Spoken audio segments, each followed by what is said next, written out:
هو الذي بعث في الأميين رسولا منهم يتلو عليهم آياته ويزكيهم ويعلمهم الكتاب والحكمة وإن كانوا من قبل لفي ضلال مبين. പ്രധാനപ്പെട്ട പ്രശ്നമാണ് സമുദായത്തിൻ്റെ പൊതു അവസ്ഥ പോകട്ടെ, നമ്മളിൽ പോലും ആത്മീയതയുടെ അഭാവം, നമ്മളുടെ സ്വഭാവം മോശമാകുന്നു, ജീവിതം അപകടത്തിലേക്ക് പോകുന്നു. റസൂലുള്ളാഹി സ്വല്ലല്ലാഹു അലൈഹി വസല്ലമയുടെ കാലഘട്ടത്തിൽ ഇതിൻ്റെ കേന്ദ്രമായിരുന്നു മക്ക മുക്കറമ. പക്ഷേ റസൂലുള്ളാഹി സ്വല്ലല്ലാഹു അലൈഹി വസല്ലം തന്ത്രപരമായ പരിശ്രമത്തിലൂടെ അവരെ ആത്മസംസ്കരണത്തിൻ്റെ ഉന്നതങ്ങളിൽ എത്തിക്കുകയുണ്ടായി. പ്രവാചകത്വത്തിൻ്റെ പരിശ്രമങ്ങൾ എന്തെല്ലാമായിരുന്നു? പരിശുദ്ധ ഖുർആനിൻ്റെ വിവിധ സ്ഥലങ്ങളിൽ റസൂലുള്ളാഹി സ്വല്ലല്ലാഹു അലൈഹി വസല്ലമയുടെ പ്രവർത്തനങ്ങൾ വിശദീകരിച്ചിട്ടുണ്ട്. അതിൽ 4 സ്ഥലങ്ങളിൽ സൂറത്തുൽ ബഖറയിൽ 2 ഭാഗത്ത്, സൂറത്ത് ആലി ഇംറാനിൽ 1 ഭാഗത്ത്, എല്ലാ വെള്ളിയാഴ്ചകളിലും സാധാരണ ആവർത്തിച്ച് ഓതപ്പെടുന്ന സൂറത്തുൽ ജുമുഅയുടെ ആരംഭത്തിൽ, ഇങ്ങനെ 4 സ്ഥലങ്ങളിൽ പ്രവാചക പ്രവർത്തനങ്ങളെ വളരെ വ്യക്തമായി മണിമണി പോലെ അല്ലാഹു വിവരിക്കുന്നുണ്ട്.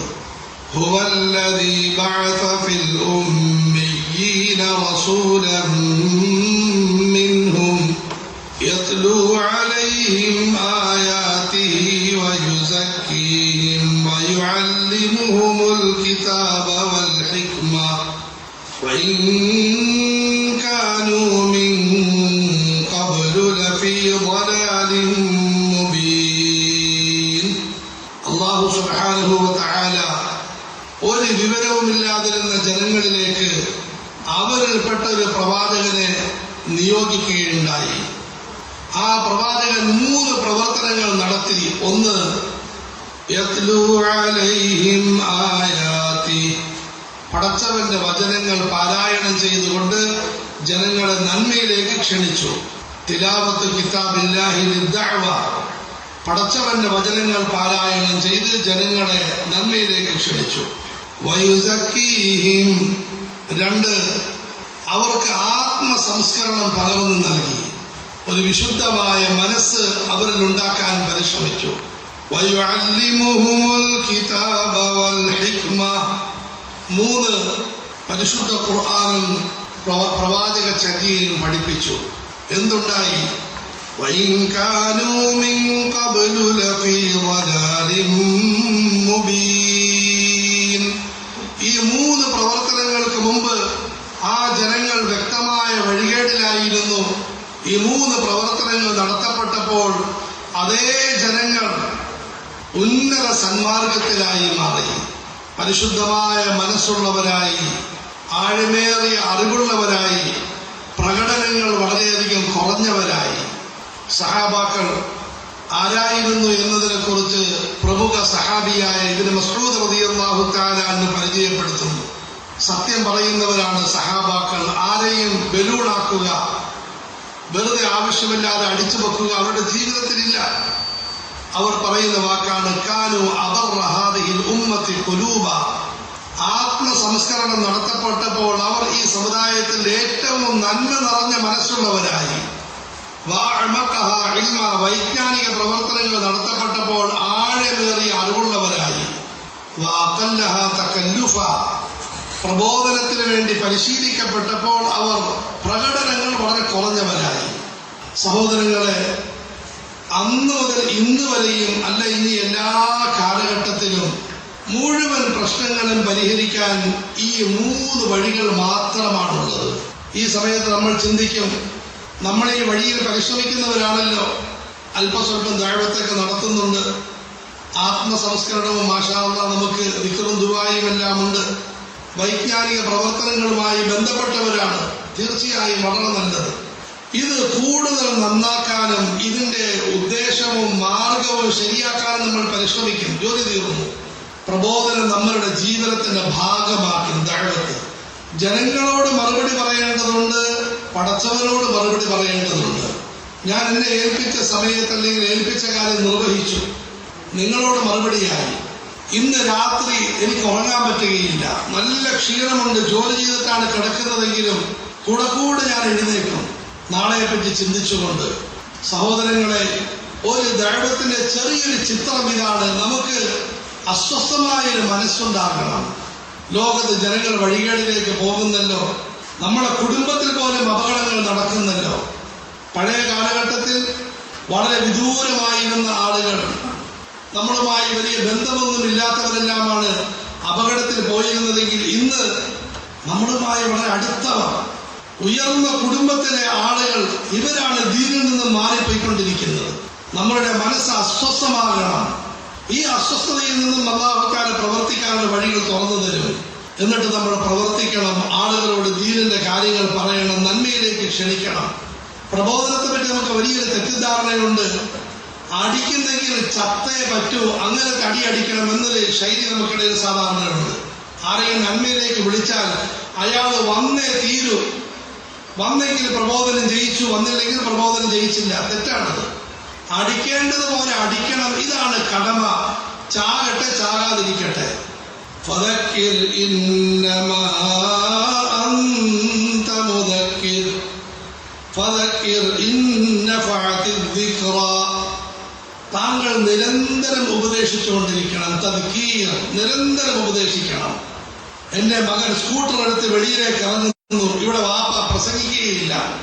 ഒരു വാചകം തന്നെ ആ മനുഷ്യൻ ആവർത്തിച്ച് പറയും, മോനെ മര്യാദയ്ക്ക് ഓടിക്കണം, സൂക്ഷിച്ച് ഓടിക്കണം, ബ്രേക്ക് പിടിക്കണം, 40 മുകളിലോട്ട് പോകാൻ പാടില്ല, നീ എന്തിനാ പോകുന്നത്, ഒരൊറ്റ വാക്ക് തന്നെ ആവർത്തിച്ച് പറയുന്നു.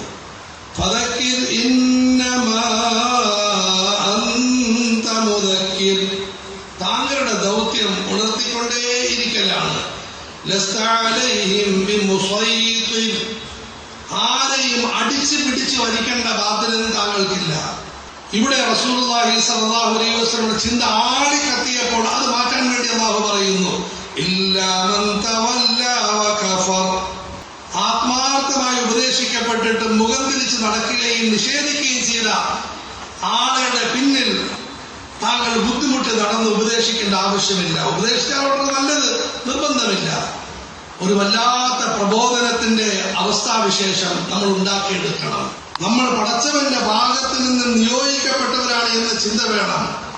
സഹോദരങ്ങളെ, ആലിമീങ്ങളും അവരെല്ലാത്തവരും വേർതിരിയുന്നത്, ആലിമീങ്ങളല്ലാത്തവർക്ക് പൊതു പ്രബോധനം കടമ, അവരെ കൊണ്ട് കഴിയുന്ന നിലയിൽ കടമ. ആലിമീങ്ങൾക്ക് അവരുടെ ദൗത്യമാണ്, ഉത്തരവാദിത്തമാണ്.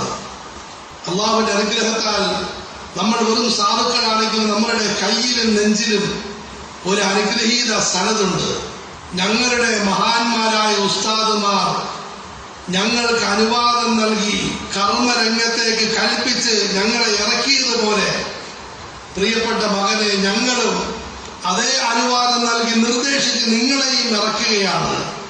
ഇവിടെ ഞങ്ങളുടെ ഉസ്താദുമാരെന്നുള്ളത് മഹാനായ ഉസ്താദ് റഹിമഹുല്ലാഹിയുടെ ഉസ്താദ്, അവിടുന്ന് അദ്ദേഹത്തിന്റെ ഉസ്താദ് പരമ്പരയായി മുഹമ്മദ് റസൂലുള്ളാഹി സ്വല്ലല്ലാഹു അലൈഹി വസല്ലമയിലേക്കാണ് പോയി മുട്ടുന്നത്. ബാധ്യതയാണ് സഹോദരൻ. പ്രബോധനം കടമയാണ്, കർത്തവ്യമാണ്. രണ്ടാമത്തെ നമ്മളുടെ ദൗത്യമാണ് അത്തസ്കിയ, ആത്മസംസ്കരണം. മനസ്സ് നന്നാക്കണം, ജീവിതം ശുദ്ധമാക്കണം. ഇതും വളരെ എളുപ്പമാണ്. 2 കാര്യങ്ങൾ നമ്മളോട് ചെയ്യാൻ പറയുന്നു. ഒന്ന്, അനാവശ്യമായ ബന്ധങ്ങളും സംസാരങ്ങളും കുറയ്ക്കാൻ പറയുന്നു. പഴയ കാലഘട്ടത്തിൽ വലിയ നിർദ്ദേശമായിരുന്നു. ആഹാരം കുറയ്ക്കണം, ഉറക്കം കുറയ്ക്കണം, സംസാരം കുറയ്ക്കണം, ബന്ധം കുറയ്ക്കണം. തഖ്രീറു തആമി വൽ മനാമി വൽ ഇഖ്തിലാത്തു ബൈനൽ അനാമി വൽ കലാം.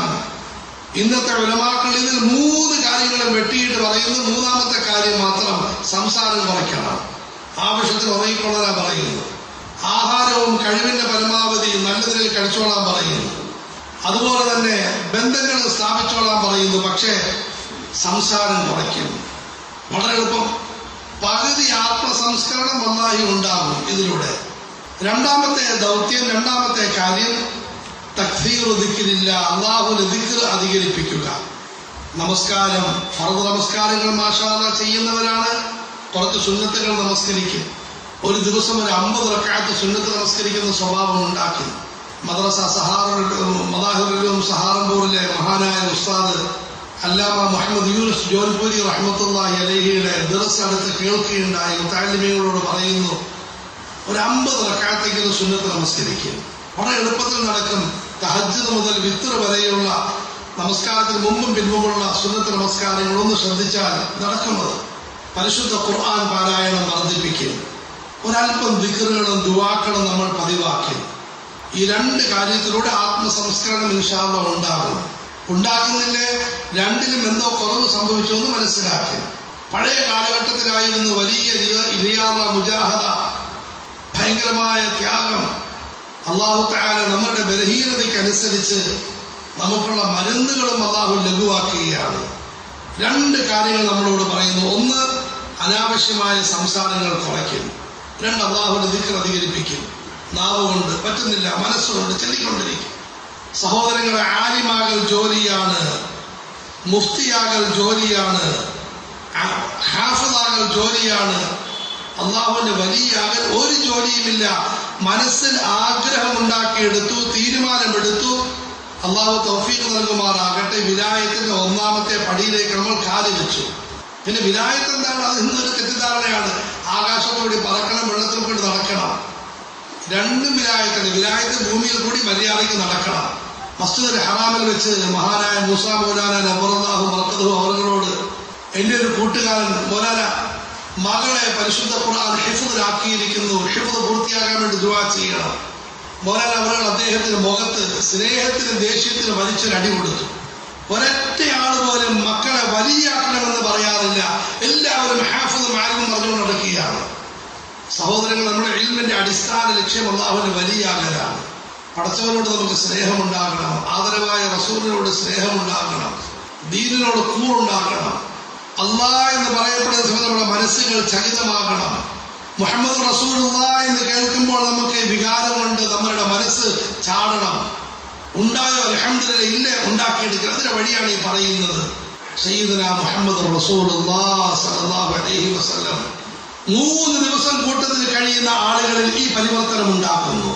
റസൂലുള്ളാഹി സ്വല്ലല്ലാഹു അലൈഹി വസല്ലമയുടെ പേര് കേട്ടാൽ ചീത്ത വിളിച്ചിരുന്ന ഒരു മനുഷ്യനെ, സുമാമത്തുൽ ഉസാലിനെ സഹാബികൾ ഒരു വലയിൽ കുടുക്കി മദീന മുനവറയിൽ കൊണ്ടുവന്നു. അദ്ദേഹത്തിനെ ഒരു തൂണിൽ കെട്ടിയിട്ടു. 1ാമത്തെ ദിവസം റസൂലുള്ളാഹി സ്വല്ലല്ലാഹു അലൈഹി വസല്ലം ചോദിച്ചു, എന്താ വിശേഷം? ഒരു വിശേഷവുമില്ല, കൊല്ലുന്നെങ്കിൽ കൊന്നുകൊള്ളിൻ, കാരണം ഞാൻ അത്ര കൊല നടത്തിയിട്ടുണ്ട്, വെറുതെ വിട്ടാൽ നന്ദി കാണിക്കുകയും ചെയ്യും. 2ാമത്തെ ദിവസവും ഇതേ മറുപടി. 3ാമത്തെ ദിവസം ഇതേ മറുപടി. റസൂലുള്ളാഹി സ്വല്ലല്ലാഹു അലൈഹി വസല്ലം അവരുടെ അത്രിഖു സുമാമ അഴിച്ചുവിട്ട് അദ്ദേഹം പോയി കുളിച്ചു വന്നിട്ട് പരിശുദ്ധമായ കെലിമ ഉറക്കെ ചെല്ലുന്നു. എന്നിട്ട് എന്റെ പ്രിയപ്പെട്ട സഹോദര ഒരു വാചകം പറയുന്നു, അല്ലാഹു എനിക്ക് വൃത്തികരമാകട്ടെ, 51 വയസ്സായിട്ടും ഇന്ന് വരെ എനിക്ക് ആ വാചകം പറയാൻ പറ്റിയിട്ടില്ല. അല്ലാഹുവിന്റെ ദൂതനെ, ഈ ഭൂമുഖത്ത് എനിക്ക് ഏറ്റവും കൂടുതൽ വെറുപ്പ് അങ്ങയുടെ വദനത്തോടായിരുന്നു. ഫാസ്ബഹ വജ്ഹുക അഹബ്ബൽ വുജൂഹി ഇലയ്യ. ഇന്ന് അങ്ങയുടെ വദനം എനിക്ക് ഏറ്റവും പ്രിയപ്പെട്ട വദനമായിരിക്കുന്നു. സഹോദരങ്ങളെ, എവിടെ നിന്നുണ്ടായി? ഈ പറയപ്പെട്ട വഴിയിലൂടെ അല്ലാഹു തആല ഉണ്ടാക്കി കൊടുത്തതാണ്. ശരിയാണ്, സഹാബാക്കൾക്ക് സുഹ്ബത്ത് എന്ന് പറയുന്ന വളരെ മഹോന്നതമായ ഒരു അവസരം അല്ലാഹു കൊടുത്തിട്ടുണ്ട്. പക്ഷെ റസൂലുള്ളാഹി സ്വല്ലല്ലാഹു അലൈഹി വസല്ലം അവരെ പരിശീലിപ്പിച്ച ഇതാണ്, നിങ്ങൾ സംസാര കാര്യങ്ങളൊക്കെ ഒന്ന് കുറയ്ക്കുക, അല്ലാഹുവിന്റെ ദിക്ർ അധികരിപ്പിക്കുക. അല്ലാഹു നമുക്ക് തൗഫീഖ് നൽകുമാറാകട്ടെ. ഇതാണ് എൻ്റെ പ്രിയപ്പെട്ട സഹോദരങ്ങളെ നമ്മുടെ 2ാമത്തെ പ്രധാനപ്പെട്ട ജോലി. തീർച്ചയായിട്ടും ഇൻഷാ അല്ലാഹ് സമയം കിട്ടിയാൽ മറ്റു കാര്യങ്ങൾ നമ്മൾ പ്രസംഗിക്കണം, എഴുതണം, എല്ലാം പറയും. പക്ഷെ അടിസ്ഥാനം ഇതാണ്. ഇതിലൂടെയാണ് മാറ്റമുണ്ടാകുന്നത്, പരിവർത്തനമുണ്ടാകുന്നത് ഇതിലൂടെയാണ്. നമ്മുടെ നാട്ടിൽ നമ്മൾ പരിചയപ്പെടാത്തൊരു മഹാൻ ഇതിലെ കൂടെ നടന്നിട്ടുണ്ട്. മഹാനായ ഖാജാ ഫരീദുദ്ദീൻ ഗഞ്ച് ശക്കർ റഹ്മത്തുള്ളാഹി അലൈഹി. വാഗമണ്ണ്, ഇരാറ്റുപേട്ട, കാഞ്ഞിരമറ്റം, കൊച്ചി ചെമ്പിട്ടപള്ളി. ആരാണ്? അല്ലാഹുവിന്റെ ഒരു ദാസൻ. വലിയ പ്രാസംഗികത ഒന്നുമില്ല. അല്ലാഹുവിന്റെ അനുഗ്രഹം കൊണ്ട് മഹാനെ പറ്റിയുള്ള ചരിത്രത്തിന് തർജ്ജമ എഴുതിയിട്ടുണ്ട് ഇസ്ലാമിലെ നവോത്ഥാന നായകർ 3ാം ഭാഗം. പക്ഷെ ഈ വിഷയം കേരളവുമായി ബന്ധപ്പെട്ടപ്പോൾ ആ ഭാഗം തർജ്ജമ ചെയ്ത സമയത്ത് വിവിധ രേഖകളുമായി ബന്ധപ്പെട്ടു എവിടെയെങ്കിലും പ്രസംഗിച്ചതായിട്ട് എനിക്ക് കാണാനേ പറ്റിയിട്ടില്ല. അദ്ദേഹം കൂട്ടത്തിൽ കൂടുന്ന മുഴുവൻ ആളുകളോടും പറയുമായിരുന്നു, ആർക്കും വരാം, മുസ്ലിം ഹിന്ദു ആർക്കും കൂട്ടത്തിൽ കൂടാം. പക്ഷെ 2 നിബന്ധന: 1 സംസാരം പാടില്ല, 2 കഴിവിന്റെ പരമാവധി ദിക്ർ ചെല്ലണം, അല്ലെങ്കിൽ കിടന്ന് ഉറങ്ങിക്കോണം. മഹാനഗരം ഇടയ്ക്കിടയ്ക്ക് അള്ളാ അള്ളാ എന്ന് പറയും. അദ്ദേഹവും കരയും, കൂട്ടത്തിലുള്ളവരും കരയും. സഹോദരങ്ങൾ, ആധുനിക കാലഘട്ടത്തിന്റെ ആവശ്യമാണ്. എന്റെ നിങ്ങളുടെ മനസ്സുകൾക്ക് മാറ്റമുണ്ടാകണം, അതിലൂടെ വാക്കുകൾക്ക് മാറ്റമുണ്ടാകണം. വിശുദ്ധമായ മനസ്സിലൂടെ വരുന്നതായ വാക്കുകൾ അടുത്ത കറുത്ത മനസ്സിന് വിശുദ്ധമാക്കി അതിൽ പതിയുന്നതാണ്. അള്ളാഹു നമുക്ക് തൗഫീഖ് നൽകുമാറാകട്ടെ. ഇതാണ് സഹോദരങ്ങൾ രണ്ടാമത്തെ നമ്മളുടെ കർത്തവ്യം, മനസ്സ് വിശുദ്ധമാക്കണം. മൂന്നാമത്തെ കർത്തവ്യം, നമ്മൾ ഇൽമുമായി ബന്ധപ്പെടണം. തഅലീമുൽ കിതാബി വൽ ഹിക്മ, ഇൽമുമായി ബന്ധപ്പെടണം. മദ്രസ പ്രസ്ഥാനത്തെ ഒരിക്കലും നമ്മൾ നിസ്സാരമായി കാണരുത്. മുഹദ്ദിസ്, മുഫസ്സിർ, ഷേഖുൽ ഹദീസ്, ഖതീബ്, പ്രാസംഗികൻ, മാഷാ അല്ലാഹ് എല്ലാവരും ഉന്നതരാണ്. പക്ഷേ മനസ്സിലാക്കേണ്ട കാര്യം, ഇതിന്റെ എല്ലാം അടിത്തറ അത് കൊച്ചു കുഞ്ഞുങ്ങളെ മദ്രസയിൽ പഠിപ്പിക്കുന്നതായ ഉസ്താദുമാരാണ്. എന്റെ മുഴുവൻ ഉസ്താദുമാരും മഹോന്നത സ്ഥാനീയരാണ്. പടച്ചവൻ എല്ലാവരെയും അനുഗ്രഹിക്കുമാറാകട്ടെ. മരണപ്പെട്ടു പോയവർക്ക് അല്ലാഹു മഗ്ഫിറത്ത് മർഹമത്ത് നൽകുമാറാകട്ടെ. പക്ഷെ എന്റെ ആണിക്കല്ല്, എന്റെ പാവപ്പെട്ട ഹാജിക്ക് അഹമ്മദ് മുഹമ്മദ് ഹാജി എന്റെ മുതുകിൽ തടകി, ചെവിയിൽ കറക്കി, അലിഫും ബായും എന്നെ പഠിപ്പിച്ച അള്ളാഹുവിന്റെ ദാസനാണ്. അദ്ദേഹത്തിന് കരുണയില്ലായിരുന്നുവെങ്കിൽ ഒരിക്കലും മുകളിലേക്ക് വരാൻ സാധിക്കുകയില്ലായിരുന്നു. നമ്മൾ ഈ അപകർഷതാബോധം മാറ്റണം. മദ്രസയെ പഠിപ്പിക്കുന്ന മുഅല്ലിം ഏറ്റവും വലിയ അഭിമാനമാണ്. മഹാനായ ഉസ്താദ് വടുതല മൂസാ മൗലാന നബറല്ലാഹു ബറക്കതഹു ഒരു പ്രഭാഷണം നടത്തി. സത്യമായിട്ടും അത് കേട്ട സമയത്ത് ഉസ്താദ് കുറച്ച് മുബാലകയായി അതിര് കടന്ന് പറയുകയാണെന്ന് ചിന്ത വന്നു. പിൽക്കാലഘട്ടത്തിൽ തഫ്സീർ അതേ വാചകം തന്നെ കാണുകയുണ്ടായി. സൂറത്തുൽ ഹജ്ജിന്റെ അവസാന ആയത്തുകൾ ഓതി, വജാഹിദൂ ഫില്ലാഹി ഹഖ്ഖ ജിഹാദി ഹുവ ഇജ്തബാകും വമാ ജഅല അലൈക്കും ഫിദ്ദീനി മിൻ ഹറജ് മില്ലത അബീകും ഇബ്രാഹീമ ഹുവ സമ്മാകുമുൽ മുസ്ലിമീൻ മിൻ ഖബ്ലു വഫീ ഹാദാ ലിയകൂന الرسول شهيدا عليكم وتكونوا شهداء على الناس وأقيموا الصلاة وآتوا الزكاة واعتصموا بالله هو مولاكم فنعم المولى ونعم النصير. അല്ലാഹുവിന്റെ മാർഗത്തിൽ ജിഹാദ് ചെയ്യേണ്ടതുപോലെ ജിഹാദ് ചെയ്യുക. അതിലെന്തെല്ലാം കാര്യങ്ങൾ ചെയ്യണം? അടുത്ത വാക്കുകൾ ഉസ്താദ് പറഞ്ഞു. ഇതിന്റെ ഏറ്റവും പ്രധാനപ്പെട്ട ഒരു മിസ്ദാക്ക് പുലരുന്ന ഭാഗം കൊച്ചു കുഞ്ഞുങ്ങൾക്ക് അലിഫും ബായും ഖുർആന്റെ ആദ്യാക്ഷരങ്ങൾ പഠിപ്പിക്കുന്ന ആളുകളാണ്. പിൽക്കാലത്താണ് തഫ്സീർ കണ്ടത്. റസൂലുള്ളാഹി സ്വല്ലല്ലാഹു അലൈഹി വസല്ലം മറുപടി, അള്ളാഹുവിന്റെ അർശിന്റെ തണൽ ലഭിക്കുന്ന 7 വിഭാഗങ്ങളിൽ ഒരു വിഭാഗം, അത് 7 വിഭാഗം ഹദീസിൽ പറഞ്ഞിരിക്കുന്നു. വേറെയും ചില വിഭാഗമുണ്ട്. അതിൽ ഒരു വിഭാഗം കൊച്ചു കുഞ്ഞുങ്ങൾക്ക് ഖുർആൻ പഠിപ്പിക്കുന്ന ആളുകളാണ്. സഹോദരങ്ങൾ, നമുക്ക് 2 പ്രത്യേകതകൾ നമ്മൾ മനസ്സിലാക്കണം. ഒന്ന്, നമുക്ക് വലിയ കാര്യങ്ങളൊന്നും പഠിപ്പിക്കാൻ കഴിവില്ല, തുറന്ന് നമ്മൾ സമ്മതിക്കുകയാണ്. 2, അടിസ്ഥാനപരമായ കാര്യങ്ങൾ പഠിപ്പിക്കാൻ നമുക്ക് കഴിവുമുണ്ട്. ഒന്നാമത്തെ മാത്രമല്ല, രണ്ടാമത്തും കൂടെ നോക്കണം. അടിസ്ഥാനപരമായ കാര്യങ്ങൾ പഠിപ്പിക്കാൻ കഴിവുണ്ട് എന്ന് മാത്രമല്ല, മറ്റുള്ളവരെയും ഈ വഴിയിലേക്ക് കൊണ്ടുവരാൻ സാധിക്കും. നമസ്കരിക്കാൻ കൈകെട്ടുന്ന അതേ രീതിയിൽ നമ്മൾ മദ്രസയുടെ ക്ലാസ്സിലോട്ട് കയറി നോക്കി ഇൻഷാ അല്ലാഹ് ഇബാദത്തായിട്ട് അനുഭവപ്പെടും. ഞാൻ മസ്ജിദിലേക്ക് കയറുകയാണ്, അതുപോലെ മദ്രസയിലേക്ക് കയറി ഞാൻ നമസ്കരിക്കാൻ അല്ലാഹു കൈകെട്ടുകയാണ്. കുട്ടികൾക്ക് പാഠം ആരംഭിക്കുന്നു. ഇൽമുമായി ബന്ധപ്പെടും. പിന്നീട് മറ്റ് വൈജ്ഞാനിക കാര്യങ്ങളുമായിട്ട് ബന്ധപ്പെടും. ഒരിക്കലും നമ്മൾ മദ്രസയിൽ പഠിപ്പിക്കുന്നു അതുകൊണ്ട് മാത്രം നിർത്തരുത്. ഖുർആന്റെ ദർസുകൾ നടത്തി, ഹദീസിന്റെ ദർസുകൾ നടത്തി, ഉമ്മത്തിലെ ഫിഖ് പഠിപ്പിക്കും, ദീനിന്റെ കാര്യങ്ങൾ പഠിപ്പിക്കും. ചുരുക്കത്തിൽ സഹോദരങ്ങളെ, ഇൽമ് മൂന്നാമത്തെ മുഹമ്മദി പ്രവർത്തനമാണ്. അല്ലാഹു നമുക്ക് അമൽ ചെയ്യാൻ തൗഫീഖ് നൽകുമാറാകട്ടെ. ഇതാണ് റസൂലുള്ളാഹി സ്വല്ലല്ലാഹു അലൈഹി വസല്ലം അന്നത്തെ പ്രശ്നങ്ങൾ പരിഹരിച്ച മാർഗം. അള്ളാഹുവിന് സത്യം, ഈ മാർഗത്തിൽ കൂടി മാത്രമേ ഇന്നത്തെ പ്രശ്നങ്ങൾ പരിഹരിക്കാൻ സാധിക്കുകയുള്ളൂ. വേറെ മാർഗമൊന്നും പാടില്ലേ. ഈ 3 മാർഗവുമായി ബന്ധപ്പെട്ട് മറ്റ് മാർഗങ്ങളെയും ഉൾക്കൊണ്ടുകൊള്ളൻ. പക്ഷെ 3 മാർഗങ്ങളെ വിട്ടുകൊണ്ട് വേറൊരു മാർഗത്തെ നമ്മൾ ഉൾക്കൊള്ളാൻ പാടില്ല. അടിസ്ഥാനപരമായ കാര്യം ദഅവത്ത്, തസ്കിയത്ത്, തഅലീം, 3 കാര്യങ്ങളാണ്. അതിലൂടെ നമ്മൾ നന്നാകും, ജനങ്ങൾ നന്നാകും. പിന്നീട് 3 കാര്യങ്ങൾക്ക് പ്രേരകമായി മറ്റ് 3 കാര്യങ്ങളും കൂടി പണ്ഡിതന്മാർ പറഞ്ഞു തരുന്നു. ഈ 3 കാര്യങ്ങൾ കൂടുതൽ ഫലവത്താകാൻ, ദഅവത്ത് ഫലവത്താകാൻ, സംസ്കരണം ഫലവത്താകാൻ, തഅലീം ഫലവത്താകാൻ ഒരു 3 കാര്യങ്ങളും കൂടി നമ്മൾ ചെയ്യണം. അതിൽ ഒന്നാമത്തെ കാര്യമാണ് ഖിദ്മത്ത്, സേവനങ്ങൾ നമ്മൾ അധികരിപ്പിക്കണം. സയ്യിദുനാ മുഹമ്മദ് റസൂലുള്ളാഹി സ്വല്ലല്ലാഹു അലൈഹി വസല്ലം സമുന്നത ദാഇയാണ്, സമുന്നത മുറബ്ബിയാണ്, സമുന്നത മുഅല്ലിമാണ്. പക്ഷേ റസൂലുള്ളാഹി സ്വല്ലല്ലാഹു അലൈഹി വസല്ലം ജനങ്ങളിലേക്ക് ഇറങ്ങിയ വഴി, ജനങ്ങളെ തങ്ങളിലേക്ക് കൊണ്ടുവന്ന വഴി, അത് ഖിദ്മത്താണ്, സേവനമാണ്. നമ്മൾ സേവന പ്രവർത്തനങ്ങൾ ചെയ്യണം, അധികമായി സേവന പ്രവർത്തനങ്ങൾ ചെയ്യണം. നമ്മൾ ചെയ്യണം, നമ്മളുടെ കുഞ്ഞുങ്ങളെ കൊണ്ട് നമ്മൾ പരിശീലിപ്പിക്കണം. പ്രത്യേകിച്ചും ഇന്നത്തെ കാലഘട്ടത്തിൽ വളരെ ആവശ്യമാണ് സേവന പ്രവർത്തനങ്ങൾ, ജനങ്ങളുമായി ബന്ധപ്പെട്ട സേവന പ്രവർത്തനങ്ങൾ. എവിടെയെങ്കിലും മരണം സംഭവിച്ചു, നമ്മളവിടെ പോയി ഖിദ്മത്ത് ചെയ്യും. ആശുപത്രികളിടയ്ക്ക് സന്ദർശിക്കും. നമ്മളുടെ മസ്ജിദിൽ, മദ്രസയിൽ ജാതിമത വ്യത്യാസമില്ലാതെ ക്യാമ്പുകൾ സംഘടിപ്പിക്കും. തഹാദു തഹാബു, ജനങ്ങൾക്ക് എന്തെങ്കിലും ഹദിയ കൊടുക്കും, പരസ്പര സ്നേഹവിശ്വാസങ്ങൾ വർദ്ധിപ്പിക്കും. ഇന്ത്യയിൽ വർഗീയത വളരെയധികം വർദ്ധിച്ചിരിക്കുന്ന ഒരു സ്ഥലത്ത് വർഗീയതയുമായി ബന്ധപ്പെട്ട സഹോദരങ്ങളെ പോലും കീഴടക്കിക്കൊണ്ട് ഒരു കൂട്ടം മുഅല്ലിമീങ്ങൾ പ്രവർത്തിച്ചു കൊണ്ടിരിക്കുന്നു സേവന പ്രവർത്തനങ്ങളിലൂടെ.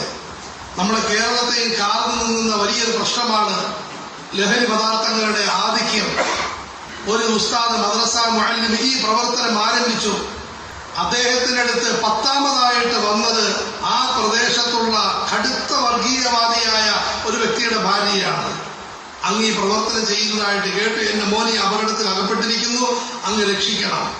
സഹോദരങ്ങൾ, അദ്ദേഹം പരിശ്രമിച്ചു, നല്ല മാറ്റമുണ്ടായി. അതുകൊണ്ട് സേവന പ്രവർത്തനങ്ങൾ നമ്മൾ സജീവമാക്കണം. ആദരവായ റസൂലുള്ളാഹി സ്വല്ലല്ലാഹു അലൈഹി വസല്ലം, സഹാബാക്കൾ, ഔലിയാക്കൾ, പ്രത്യേകിച്ചും ഈ പറഞ്ഞ മഹാന്മാർ, ഖാജ ഫരീദുദ്ദീൻ ഗഞ്ച് ശക്കരി മഹാന്മാരുടെ ഏറ്റവും പ്രധാനപ്പെട്ട പ്രവർത്തനമാണ്, അവരുടെ വഴിയാണ് അവർ സേവന പ്രവർത്തനങ്ങൾ നടത്തുമായിരുന്നു. ആർക്കും വരാം, ആഹാരം കൊടുക്കുന്നു, ജനങ്ങളെ സഹായിക്കുന്നു, സേവിക്കുന്നു, അവർക്ക് വേണ്ടി ദുആയിരക്കുന്നു, അവരുടെ നന്മയ്ക്ക് വേണ്ടി പരിശ്രമിക്കുന്നു. അതുകൊണ്ട് സേവനങ്ങൾ നമ്മൾ അധികരിപ്പിക്കണം.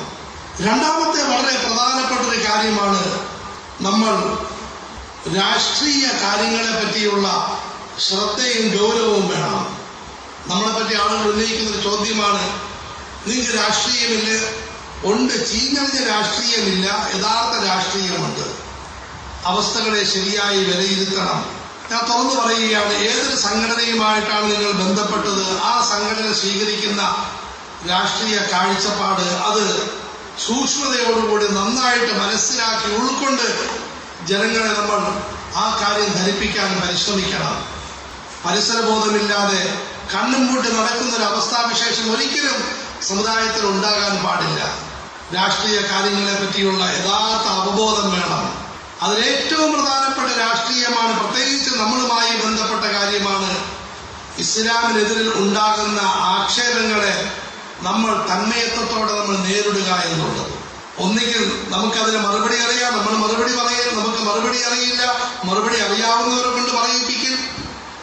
അതിന് പറ്റിയ ആളുകൾ നമ്മുടെ കൂട്ടത്തിലില്ല, ആരെയും കൊണ്ട് നമ്മൾ പറയിപ്പിക്കും. അവസ്ഥയെ നമ്മൾ ശരിക്കും നമ്മൾ വിലയിരുത്തണം. ഒരിക്കലും അവസ്ഥ നമ്മൾ നഷ്ടപ്പെടുത്താൻ പാടില്ല. പ്രത്യേകിച്ചും അതിൽ സംഘടനാപരമായിട്ടുള്ള കളികളെ സൂക്ഷിക്കുകയും വേണം.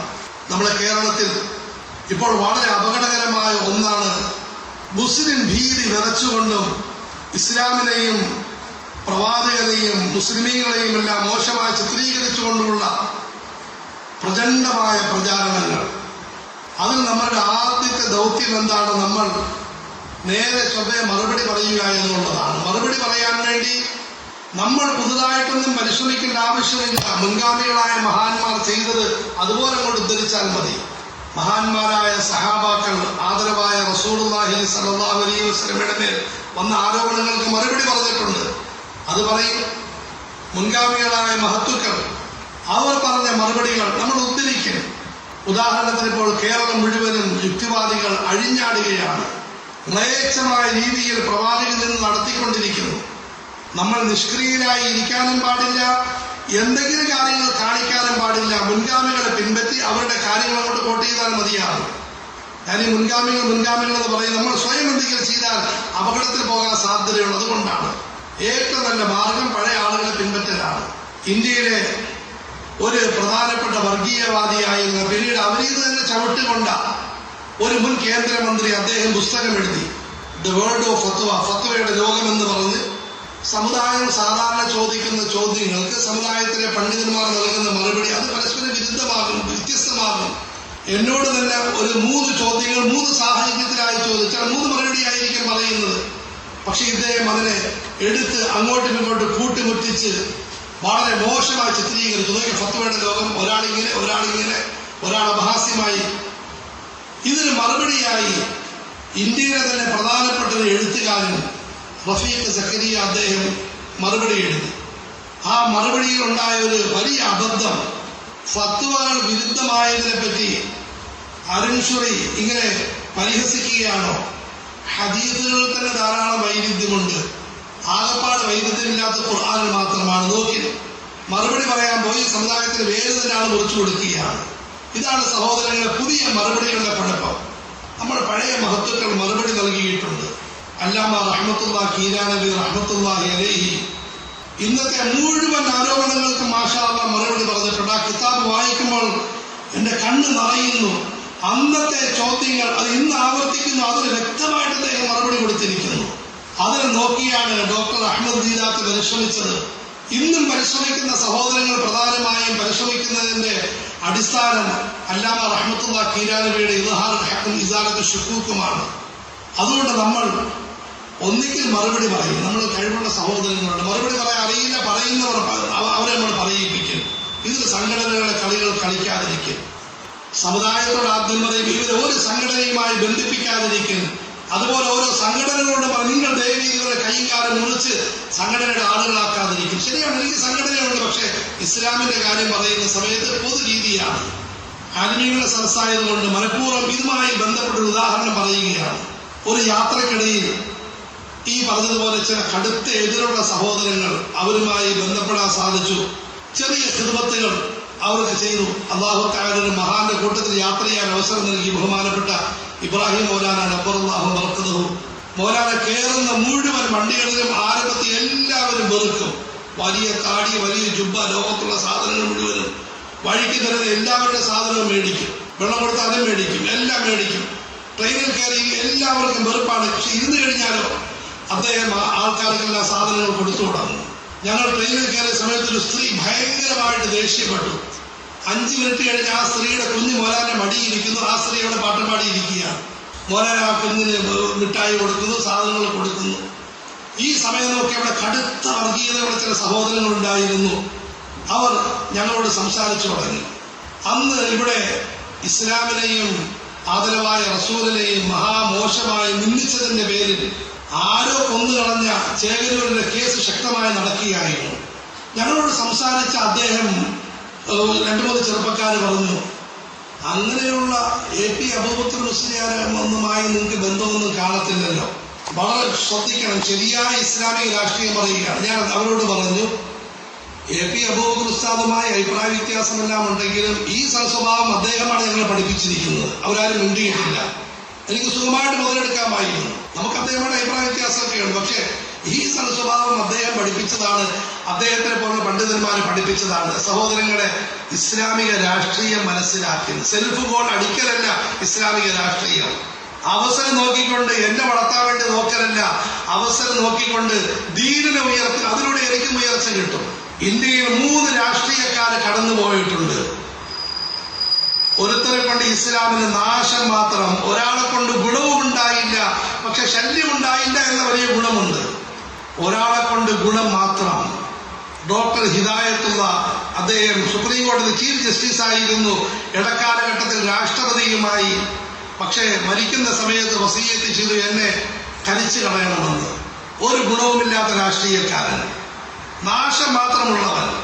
വേറെ ഒന്ന് ഡോക്ടർ APJ അബ്ദുൽ കലാം, ഗുണമൊന്നും ഉണ്ടായില്ല, പക്ഷേ ഉപദ്രവിച്ചില്ല എന്ന വലിയ ഔദാര്യം അള്ളാഹുവിന്റെ അടിമയിൽ ഉണ്ടായിട്ടുണ്ട്. ഇസ്ലാമിന്റെ പ്രതിനിധിയായിട്ടാണ് അദ്ദേഹത്തിനെ തെരഞ്ഞെടുത്തതെങ്കിലും അദ്ദേഹത്തിന് ഇസ്ലാമിന്റെ കെയർ ഓഫ് പറയുന്നത് ബുദ്ധിമുട്ടായിരുന്നു. അദ്ദേഹത്തിന് ഒന്നാം നില പേര് കിട്ടി, സമുദായത്തിന് അദ്ദേഹം ശല്യപ്പെടുത്തിയില്ല, വലിയ ഔദാര്യം ചെയ്തിട്ടുണ്ട്. പക്ഷെ മൂന്നാമത്തെ ഒരു വ്യക്തിയാണ് ഡോക്ടർ ദാക്കിർ ഹുസൈൻ മർഹൂം സക്കീർ ഹുസൈൻ. തഹജ്ജുദ് നമസ്കരിച്ച് 1200 ദിക്ർ ചൊല്ലിക്കൊണ്ടാണ് ഓരോ ദിവസവും ആരംഭിച്ചിരുന്നത്. എവിടെയെല്ലാം അദ്ദേഹത്തിന് സംസാരിക്കാൻ സാധിക്കും അവിടെയെല്ലാം ഉജ്ജ്വലമായി സംസാരിക്കുമായിരുന്നു. നോക്കിൽ അദ്ദേഹത്തിന്റെ സംസാരമാണ് രാഷ്ട്രീയ സംസാരം. ജാമിയ മില്ലിയ ഇസ്ലാമിയുടെ 25ാം വാർഷികം ജൂബിലി അത് അതിന്റെ ആ 25ാം വാർഷികത്തിൽ ഗാന്ധിജിയുണ്ട്, ജവഹർലാൽ നെഹ്റു ഉണ്ട്, പ്രധാനപ്പെട്ട ആൾക്കാരെല്ലാം ഉണ്ട്. അവർക്ക് മുമ്പാകെ അദ്ദേഹം പറഞ്ഞ വാക്ക് ഇന്നും എത്ര ഉജ്ജ്വലമാണ്. പരസ്പരം വെറുപ്പിന്റെയും വിദ്വേഷത്തിന്റെയും ഈ സാഹചര്യത്തിൽ ഈ രാജ്യത്ത് നമ്മൾ പൂന്തോട്ടം നട്ടുപിടിപ്പിക്കുന്നു എന്ന് വാദം പറയൽ, വികസനത്തിന്റെ വിസ്ഫോടനങ്ങൾ നടത്തുന്നു എന്ന് വാദം പറയൽ ഭ്രാന്തല്ലാതെ മറ്റൊന്നുമല്ല എന്ന് ഞാൻ വളരെ വിനയത്തോടുകൂടി നിങ്ങളെ ഉണർത്തുകയാണ്. സ്വാഗത പ്രസംഗമാണ്, സമർത്ഥമായ കാര്യങ്ങൾ പറഞ്ഞത്. അതുകൊണ്ട് സഹോദരങ്ങൾ, നമുക്ക് രാഷ്ട്രീയമുണ്ട്, അലവലാതി രാഷ്ട്രീയമല്ല, തെരഞ്ഞെടുപ്പ് രാഷ്ട്രീയമല്ല, സുചിന്തിതമായ വ്യക്തമായ രാഷ്ട്രീയ വീക്ഷണം വേണം. ദഅവത്തിന് വേണ്ടി, തസ്കിയത്തിന് വേണ്ടി, തഅലീമിന് വേണ്ടി. മൂന്നാമത്തെ കാര്യം, ഇതുമായി ബന്ധപ്പെട്ട മൂന്നാമത്തെ ഏറ്റവും പ്രധാനപ്പെട്ട സഹായകരമായ കാര്യമാണ് അൽ അദബുൽ ഇസ്ലാമി. സാഹിത്യവുമായി നമ്മൾ ബന്ധപ്പെടണം. നമ്മൾ എഴുത്തും വായനയുമായി നിരന്തരം ബന്ധപ്പെടണം. പത്രവായന മാഷാ നമ്മൾക്ക് നടത്താറുണ്ട്. എന്താ പത്രവായന? പത്രങ്ങളുടെ പേര് പറയുന്നില്ല. A ന്യൂഡൽഹി 2 അടി ഉയരത്തിൽ, B പത്രം ന്യൂഡൽഹി കുറെ ഉയരത്തിൽ, C പത്രം ന്യൂഡൽഹി താഴേക്ക് പോയിട്ടില്ല, പിന്നെ അടുത്തത് E പത്രം ന്യൂഡൽഹി പണ്ടേ പോക്കാം, F പത്രം ന്യൂഡൽഹി ഒരിക്കലും പോവുകയില്ല. ഇത് തന്നെ ആവർത്തിച്ച് വായിച്ചുകൊണ്ടിരിക്കുകയാണ്. ഒരു സാഹിത്യം വളരത്തുമില്ല, ചിന്ത മുരടിക്കും, ബേജാറ് കൂടും. നമ്മുടെ മഹാനായ ഉസ്താദ് പറയുമായിരുന്നു, പത്രങ്ങളുടെ എഡിറ്റോറിയലുകൾ നമ്മൾ വായിക്കണം. നമ്മൾ അതിലും പ്രധാനമായും ഇസ്ലാമിക സാഹിത്യങ്ങൾ വായിക്കണം. രചനകളുമായി നിരന്തരം ബന്ധപ്പെടണം. നമ്മൾ ഒരിക്കലും പ്രത്യേകിച്ചും ഇന്നത്തെ കാലഘട്ടത്തിൽ ഒന്നാമത് സോഷ്യൽ മീഡിയ നൽകിയിരിക്കുന്നു. നല്ല എഴുത്ത്, നല്ല പ്രഭാഷണം നമ്മൾ അധികരിപ്പിക്കണം. ഒരു മടിയുമില്ലാതെ നമ്മൾ എഴുതി തുടങ്ങണം. നമ്മൾ വായന പുനരാരംഭിക്കണം.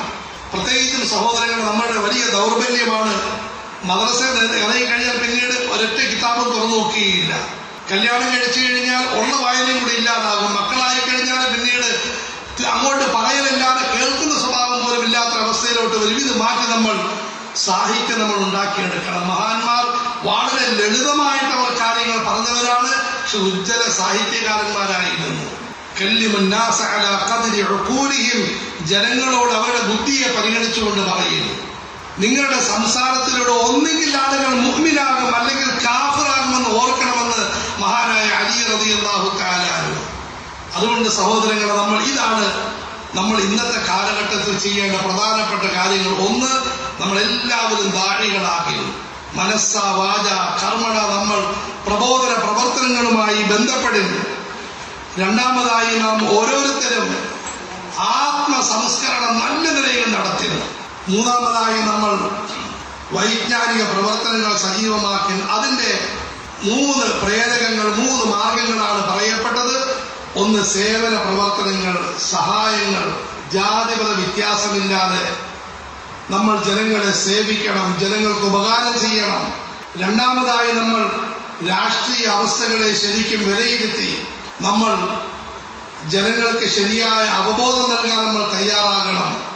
പ്രത്യേകിച്ചും അതിന്റെ ഒരു അവസരം നമുക്ക് ഇങ്ങോട്ട് വരികയാണ്. നമ്മൾ ഇരുന്ന് കാര്യങ്ങൾ വിശദമായി പറയണം. മൂന്നാമതായി, നമ്മൾ സാഹിത്യത്തിന്റെ കാര്യത്തിൽ പ്രത്യേകം ശ്രദ്ധിക്കണം. പ്രിയപ്പെട്ട സഹോദരങ്ങൾ, ഈ കാര്യം നമ്മൾ ചെയ്താൽ 2 ഗുണമുണ്ടാകും. ഒന്ന്, അല്ലാഹുവിന്റെ അനുഗ്രഹത്താൽ ആരുടെ മനസ്സിന് മാറ്റം വന്നില്ലെങ്കിൽ നമ്മളുടെ മനസ്സിന് മാറ്റം വരും. അത് തന്നെയാണ് ഏറ്റവും പ്രധാനപ്പെട്ട കാര്യം. വമൻ ജാഹദ ഫഇന്നമാ യുജാഹിദു ലിനഫ്സി വല്ലദീന ജാഹദൂ ഫീനാ ലനഹ്ദിയന്നഹും സുബുലനാ. നമുക്ക് പടച്ചവരിലേക്ക് അടുപ്പം വരും, പ്രവാചകരിലേക്ക് അടുപ്പം വരും, പരലോകത്തിലേക്ക് അടുപ്പം വരും, നമ്മുടെ ജീവനം നന്നാകും. രണ്ട്, പടച്ചവന്റെ തീരുമാനപ്രകാരം മറ്റുള്ളവരിൽ അല്ലാഹു മാറ്റം നൽകുകയും ചെയ്യും. ഒരിക്കലും നമ്മുടെ പ്രവർത്തനങ്ങൾ വൃഥാവരാകുമെന്ന് വിചാരിക്കരുത്. ഇന്നല്ലെങ്കിൽ നാളെ അവസ്ഥയ്ക്ക് വലിയ മാറ്റം ഉണ്ടാകുന്നതാണ്, പരിവർത്തനം ഉണ്ടാകുന്നതാണ്. അല്ലാഹു സുബ്ഹാനഹു വ തആല നമുക്കെല്ലാവർക്കും നല്ല തൗഫീഖ് നൽകുമാറാകട്ടെ. ആയത്തിന് ശേഷമുള്ള ആയത്തും കൂടി പറയുന്നു, വആഖരീന മിൻഹും ലമ്മാ യൽഹഖൂ ബിഹിം. ഇന്ന് വരെയും ഉണ്ടാകാത്ത ഒരു കൂട്ടം ആളുകൾക്കും മുഹമ്മദി പ്രബോധനത്തിലൂടെ, സംസ്കരണത്തിലൂടെ, വിജ്ഞാനത്തിലൂടെ പരിവർത്തനം ഉണ്ടാകും. വഹുവൽ അസീസുൽ ഹകീം. അല്ലാഹു വലിയ പ്രതാപശാലിയും തികഞ്ഞ തന്ത്രജ്ഞനുമാണ്. ذلك فضل الله يؤتيه من يشاء والله ذو الفضل العظيم. പ്രബോധനത്തിന്റെയും സംസ്കരണത്തിന്റെയും വിജ്ഞാനത്തിന്റെയും പ്രവർത്തനങ്ങൾ നടത്താനുള്ള സൗഭാഗ്യം പടച്ചവന്റെ കൃപയാണ്, കാരുണ്യമാണ്. അള്ളാഹു ഉദ്ദേശിക്കുന്നവർക്ക് നൽകുന്നു. ഇത് പടച്ചവന്റെ അതിമഹത്തായ അനുഗ്രഹമാണ്. പടച്ചവന്റെ ഭാഗത്ത് നിന്നും ലഭിക്കുന്ന ഉന്നതമായ ഉപഹാരമാണ്. അതിനെ അഭിമാനത്തോടെ, വിനയത്തോടെ സ്വീകരിക്കുകയും കഴിവിന്റെ പരമാവധി പ്രയോജനപ്പെടുത്തുകയും ചെയ്യുക.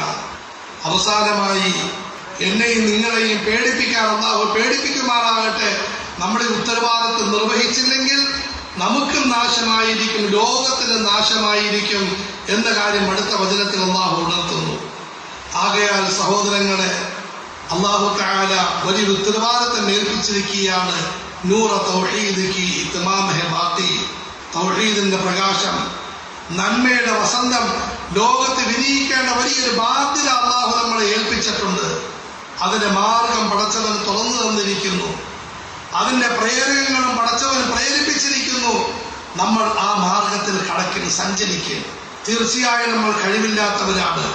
പക്ഷെ അല്ലാഹുവിന്റെ അനുഗ്രഹത്താൽ പടച്ചവൻ കഴിവുള്ളവരാണ്. പ്രവാചകൻ സ്വീകാര്യനാണ്, പ്രവാചക മാർഗം സ്വീകാര്യമാണ്. ഇത് മനസ്സിലാക്കി നമ്മൾ നന്മയുടെ വഴിയിലേക്ക് വരും, കൂടുതൽ കൂടുതൽ മുമ്പോട്ട് നീങ്ങും. അള്ളാഹുവിന്റെ അനുഗ്രഹത്തെ ഓർത്തുകൊണ്ട് പ്രബോധന പ്രവർത്തനങ്ങൾ സജീവമാക്കി, ആത്മസംസ്കരണങ്ങൾ വർദ്ധിപ്പിക്കും, വൈജ്ഞാനിക പ്രവർത്തനങ്ങൾ നമ്മൾ കൂട്ടിൻ. അള്ളാഹു നമുക്കെല്ലാവർക്കും തൗഫീഖ് നൽകുമാറാകട്ടെ. അള്ളാഹു നമ്മളെ അനുഗ്രഹിക്കുമാറാകട്ടെ. പറഞ്ഞത് കേട്ടതുമായ കാര്യങ്ങൾ അള്ളാഹു സ്വീകരിക്കട്ടെ.